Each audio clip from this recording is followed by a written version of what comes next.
As quaint historic cities go, you can't get much better than Ely in Cambridgeshire. It offers so much charm and grace that you'll feel like you've stepped into a Dickens novel. What you see on first glance is what you get. It's all very olde worlde. Medieval architecture lines the crooked cobbled streets and the gardens appear to be in full bloom all year round. The locals have a real sense of community spirit, and there's always some sort of market or fete in the city centre. The main talking point, not only because at 217 feet high you literally can't miss it, is the 14th century cathedral. The third longest in England, it's a masterpiece of medieval engineering which took 300 years to build. To visit, there is a small fee, which contributes towards the, wait for it, and pound, 6,000 daily upkeep of the building. But your ticket includes a stained glass museum where kids, big and small, can have a puppet painting their very own design, a tour of the two towers and, if you visit on a Sunday, a seat at one of their famous organ recitals. Not your thing? There's an A-list link too, as the cathedral recently appeared in Netflix series The Crown and stars such as Natalie Portman, Kate Blanchett and Eddie Redmayne have wandered the grounds in various period dramas. Ely's other claim to fame is rather less glamorous and slightly slimier, its link with eels.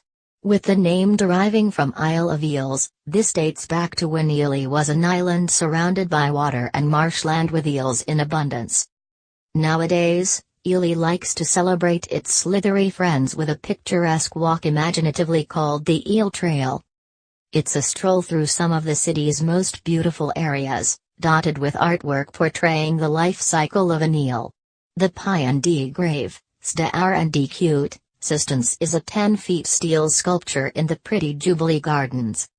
If none of that gives you the heebie-jeebies, sample some smoked eel yourself at the award-winning farmers market which is open every weekend.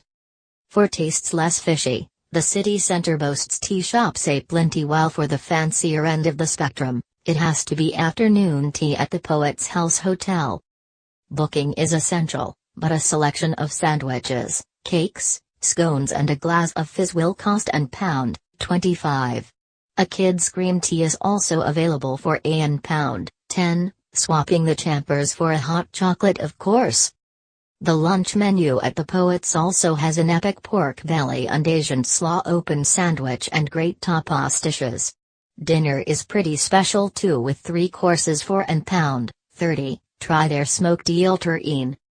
The bar also has one of the most extensive cocktail lists in the area and delicious ciders from local orchards. But the star of this hotel's show is the rooms, especially the huge copper bathtubs where you can take in views of the cathedral while having a soak. If you're traveling with kids, Oliver Cromwell's house is a great day out. Restored to offer a vivid representation of 17th century life, check the website for information on the experience day so you can bake something with Mrs. Cromwell in her kitchen, which dates back to 1215, or meet some shady characters in Oliver's haunted bedroom. The site was his childhood home, and a tour offers inside information about the Roundheads' leader in the English Civil War. Did you know he hated Christmas and banned mince pies? Worse, that law has never been abolished, so we break it every year. We also enjoyed a riverside stroll by the Great House and a pint at the Minster Tavern, which offers local ales, affordable wines and ghostly goings-on. The staff regularly report poltergeist activity, but we were assured the spirits are more mischievous than malicious. The owner said tunnels are supposed to connect the pub basement to the cathedral, but no one has been brave enough to walk the full length to check. So if you're ever passing through the Cambridgeshire fens and see the cathedral spire standing proud in the distance, let it beckon you in. You'd be a Neil fool to resist this place. Room at the Poets' House Hotel in Ely, Cambridgeshire start from £180 a night on B&B basis. For more information visit poetshouse.uk.com. From November 17 over select weekends on the run-up to Christmas, a festive gift market will be held in the cathedral. Buy local produce, gifts and see seasonal demonstrations of cake decorating or flower arranging.